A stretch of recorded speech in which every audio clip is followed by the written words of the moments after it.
avoid any confrontation with the enemy. He'll forget his evil ways and learn to love it. So Curran Jacobs has wrestled just about an hour of wrestling. 6 rounds in his first one, 4 rounds in the second one. Pretty serious. That's a lot of fucking wrestling. And now Brandon Ruiz, on the other hand, has gone 3-1. Pretty fresh. I'm like, wow, Brandon Ruiz, this is who I thought was going to take in the first place. Curran Jacobs, I thought he was going to go to the end, but I didn't think he was going to win. I think that Brandon Ruiz is going to take this. He's just got the experience. He's the veteran that I know about. I've heard about him a couple times in passing. Now, I thought going into it that Brandon Ruiz was going to win, and I thought that Curran Jacobs was going to go to the finals. And lo and behold, Curran Jacobs is in the finals with Brandon Ruiz. But what I didn't think was Curran Jacobs was going to wrestle an hour. So I'm like complete skeptical of this guy. This guy's not going to win. There's no way this guy's going to take it. Brandon Ruiz taking this is a foregone conclusion. You know what I mean? Anything can happen, right? It's a match and it's a sport, blah, blah, blah. But, in my mind, Brandon Ruiz is going to take this. Now, those first 2 matches, let me just say, of Curran Jacobs completely surprised everybody. Like I said, I was no fan of Curran Jacobs at that time. I was like, wow, this is crazy. And it was nuts. Everybody, it was just, but it was good wrestling. It was good sport. It was good to watch. So here we are at the finals. Brandon Ruiz, Curran Jacobs. Favorite versus favorite, in my opinion. Favorite versus underdog, rather, in my opinion. And fresh Brandon Ruiz versus not so fresh Curran Jacobs. Maybe he had like 15 minutes this time to rest, like 5 minutes. You know what I mean? So this is crazy. So Curran Jacobs gets in there somehow. So does Brandon Ruiz, and once again they both like had a thought process in their walk in. Brandon Ruiz thought about it, and they go in there, and they wrestle. And there's so many times where I think Brandon Ruiz is going to just like standing submit Curran Jacobs. Curran Jacobs looks like a child next to Brandon Ruiz, almost. You know what I mean? Like Curran Jacobs looks like a man, but in relation to Brandon Ruiz looks like a fucking monster. He's a scary looking man. He's a nice guy though, and this guy look in the first round at least looks like he's manhandling Curran Jacobs. Curran Jacobs is just squirreling away. He's just being able to pop out of the holds that he's being put him into and everything like that over and over again. And he's just really close. There's one time where I thought he was going to break his arm. Brandon was going to break Curran Jacobs' arm, and this happens in round 2 again. They're going at it. Wrestling, boom, boom, boom, and it's getting a little bit more even, but Brandon Ruiz is a guy has got a gigantic advantage over him in terms of size and freshness. But they're going and they keep going and they just keep squirreling out of these holds, and there's a lot of hits, and like, let me, to his credit, this is Brandon Ruiz is a fucking world champion. Curran Jacobs, I've never seen somebody give up their back turtle wise or low or high defense, however you want to call it, referee's position. I've never seen somebody give that so many times to somebody and able to stand up and escape or roll out and do. I am amazed, because I will tell you right now, and you can look up for yourself, Brandon Ruiz is a goddamn world champion. He is no slouch in the ring. So for Curran Jacobs, a smaller dude, to keep getting away and give up his back and able to get her out, it's a testament to the sport, it's a testament to the technique, and it's a testament to his will. Round 2 goes by, no winner. Round 3, here it comes, boom, going back and forth, no winner, man. And it's getting closer, but before, Brandon Ruiz is completely manhandling him, and pretty much most of this time, Brandon Ruiz is getting the better of all the exchanges of the grappling and takedown, but like I said, Curran Jacobs is putting up a fight. Round 4 goes by, no winner. Round 5 goes by, no winner. And I am everybody is just in disbelief in the building. It is fucking electric. No one knows what's going to happen. And you would think, and I'm not fucking abnormal. I'm not, and I don't think people are stupid. I think that what I assumed myself was pretty normal conclusion, that Brandon Ruiz was going to take this, and he's going to take this pretty quick. But he's not. Round 6. Curran Jacobs shocks the fucking world and everybody in that goddamn room, and he finishes Brandon Ruiz the rear naked choke. What?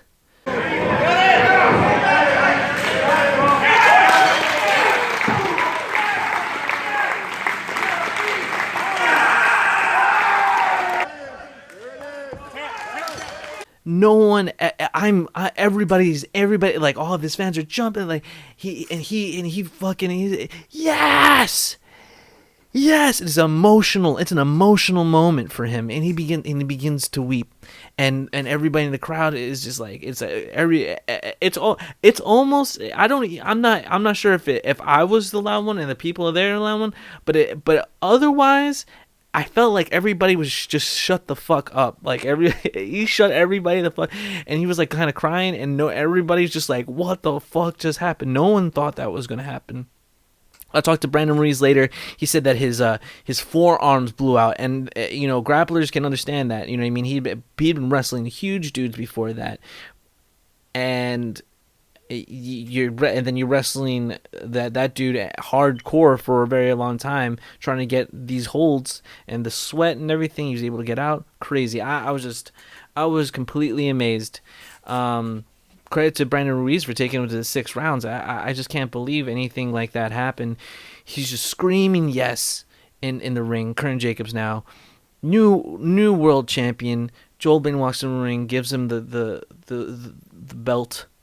He's weeping, and it is emotional. I'm a little bit emotional. I looked to Brett Pastore. I looked to Justice.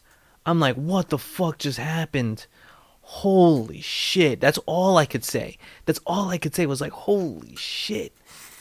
And they're like, wow. Like, we were all just surprised. And that made me a believer. That made me a fan of Curran Jacobs. It was absolutely nuts, and I respect him now. Absolutely, 100%. He backed all the shit he talked. And he wasn't really talking shit. He was just talking about what he felt, and you know what I mean. And he was not gonna bite his tongue. You know what I mean. I feel like that's a nice breath of fresh air in a world that's so political and politically correct, and everybody's trying to make moves. Like, he's like, no, like, what the, like, this is what it is, and I don't, I challenge you for it, and he came through. He was only, in my opinion, in the catch wrestling circles, there was Snake Pit, the big banner of the East. There's Scientific Wrestling, the big banner of the West, and obviously there's like combat submission wrestling, which is Eric Paulson, and there's some other guys all over the place with catch wrestling, but those are the ones that everybody knows. Those are the mainstream ones, and the face of catch wrestling is Josh Barnett, and it was just absolutely nuts. I hope that I set that all up for you nicely. So going back to Curran Jacobs crying in the ring, and this is a man's weep of like just all this, like, finally, you know what I mean? It's all come to fruition, like, validation, you know what I mean? Like, this is a long time coming. Embraces the belt, and he makes a speech about uniting catch wrestling for the sport, for the love of it. After finishing tears, he put, and like, we're, you know what I mean, shakes Josh Barnett's hand. He had shook Josh Barnett's hand. He shook Eric Hammer's hand. You know what I mean? It was all good wrestling. It was clean. He played a clean game. Wrestled a clean game, and it was just awe-inspiring, in my opinion. I don't think you could write something better than that. And it's beyond like you needed to be there. It's a holy shit, this guy did something crazy, and you can go watch it for yourself right now. Every match is available right here on the Snake Pit USA channel, and I'll also have it down here in the description. But yeah, that was my experience. Afterward, like, everybody was like, talking. Everybody in the catch community is really cool. It's a small community, so everybody's tight knit. Everybody talks to everybody. I'll recap my Billy Robinson Classic and the seminar the following day a little bit in another video. Curran Jacobs is collapsed on the other side of the mats with all his teammates. I mean, he wrestled like way over an hour, all like cumulative at the end of the night, and it was absolutely nuts. It was just like, and everybody was shaking hands. Everybody's really cool. Everybody's talking about catch wrestling and jiu-jitsu and the future, and it just felt like this really cool family event, you know what I mean, where we had never met each other, but we already had known what we had all gone through as competitors and catch wrestlers and wrestlers and people who had like a little bit of different game.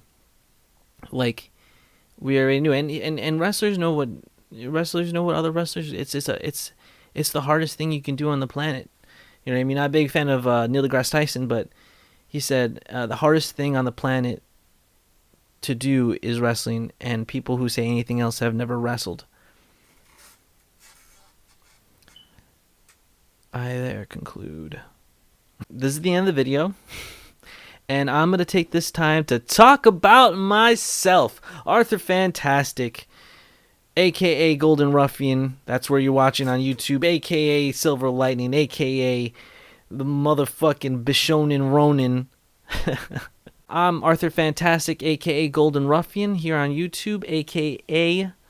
Bishonen Ronin, a.k.a. Stony Balboa. Holler at me at Instagram, Snapchat, or any social media at Arthur Fantastic. That's one word, available for fucking spelling here in the description.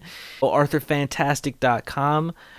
You can check that out for any new updates on me. And I'm a writer. I also am going to be going to other catch wrestling competitions and camps, and I will be competing in catch wrestling matches in the future. If you want, you can donate some money to my Patreon, my GoFundMe, or my PayPal if you just want to tip me. All available here in the description. I'm going to be having a match in October 6th in 2018, so if you're watching this after that, I'm sorry. But if you're not, give me a message or comment below, and I'll get to you if you want. It's going to be in Orlando. Yeah, I made this shirt. If you want more stuff like that, go to arthurfantastic.com. And I'm going to go to more catch wrestling events. I'm going to be going to a camp in California, and I'm going to be doing a match, like I said. So holler at your boy Arthur Fantastic. Hashtag a storm is coming on any social media once again. If you want to donate to my Patreon, my PayPal, or my GoFundMe, which I have going right now for my trip to California, holler at me. You can once again message, comment, or just check the description right there, baby. And right over here is my subscribe button. Hit that shit. Hit that red subscribe button. Holler. If you don't know what that is, I don't know what you're doing on YouTube. So talking about myself, that's right, Arthur Fantastic, Suavemente, Mr. Rico Suave, holler, holler. Arthur Fantastic, the Storm Rider, a.k.a. the real fucking anime character. A.k.a. I don't fucking censor a goddamn curse. Holler at your boy. Peace. Hey, thank you for watching the video. If you like the content that you've seen and want to see more, go to patreon.com/ArthurFantastic or click the link in the description below. One-time donations or pledging any amount of money is definitely appreciated, from $1 to however much you can get. Thank you. Like, comment, and subscribe. See you later. Is there anything else I wanted to say in this video?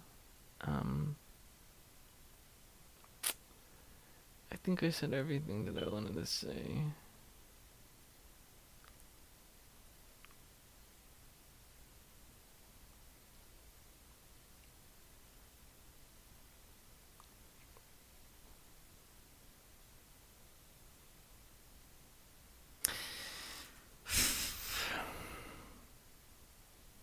This time, Brandon Ruiz comes out with Kenny Lester in his corner.